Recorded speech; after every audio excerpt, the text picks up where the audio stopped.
Seorang pria di Kabupaten Sleman, Daerah Istimewa Yogyakarta bernama Hogi Minaya menjadi tersangka kasus kecelakaan lalu lintas. Adapun kecelakaan ini terjadi saat Hogi berusaha membela istrinya Arista Minaya yang menjadi korban penjamretan. Pihak kepolisian pun memberikan penjelasan terkait penetapan tersangka Hogi. Hogi yang kala itu mengendarai mobil mengejar hingga terjadi kecelakaan yang menyebabkan dua jambret yang menumpang sepeda motor tewas. Kasat Lantas Polresta Sleman AKP Mulyanto mengungkapkan dalam memutuskan status hukum Hogi, jajarannya tidak hanya meminta keterangan dari yang bersangkutan dan pihaknya juga meminta keterangan saksi, ahli hingga melakukan gelar perkara. Mulyanto menerangkan unsur-unsur untuk menyematkan kasus tersangka kepada Hogi sudah terpenuhi. Adapun ia mengatakan dalam kasus ini polisi tidak memihak siapapun.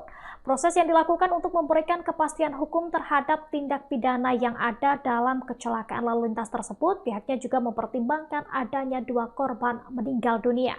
Hogi dijerat pasal 310 ayat 4 dan pasal 311 Undang-Undang Lalu Lintas dan Angkutan Jalan atau UU LLAJ nomor 22 tahun 2009.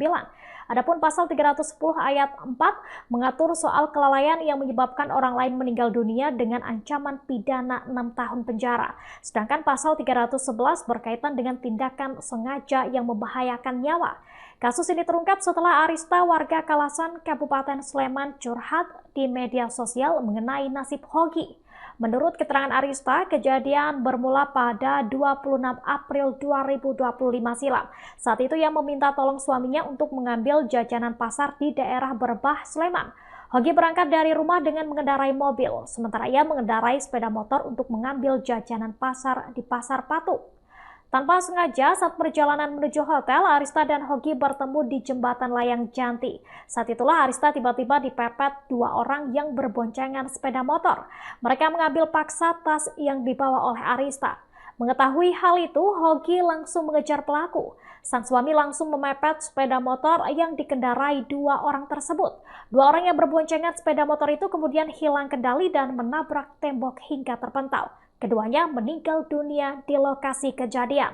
Arista menuturkan suaminya kemudian menjalani dan mengikuti proses hukum selepas kejadian itu. Dan kasus penjambretan dianggap gugur demi hukum karena kedua pelaku meninggal dunia. Sedangkan untuk peristiwa kecelakaan lalu lintas, prosesnya masih terus berjalan.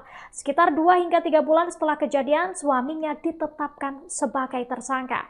Ia mengatakan saat ini berkas perkara suaminya telah dilimpahkan ke kejaksaan dan Arista menuturkan suaminya sempat akan ditahan.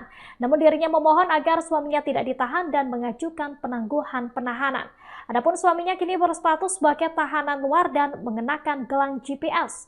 Sementara itu, pakar hukum pidana Universitas Gadjah Mada Yogyakarta, Markus Priyogunarto menilai semua pihak harus perlu melihat peristiwa secara utuh, khususnya mengenai bagaimana pembelaan diri yang dilakukan tersangka.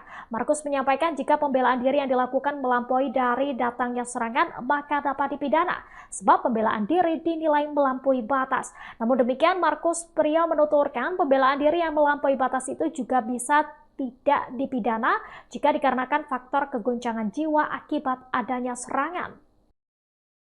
Download Tribun X sekarang, menghadirkan lokal menjadi Indonesia.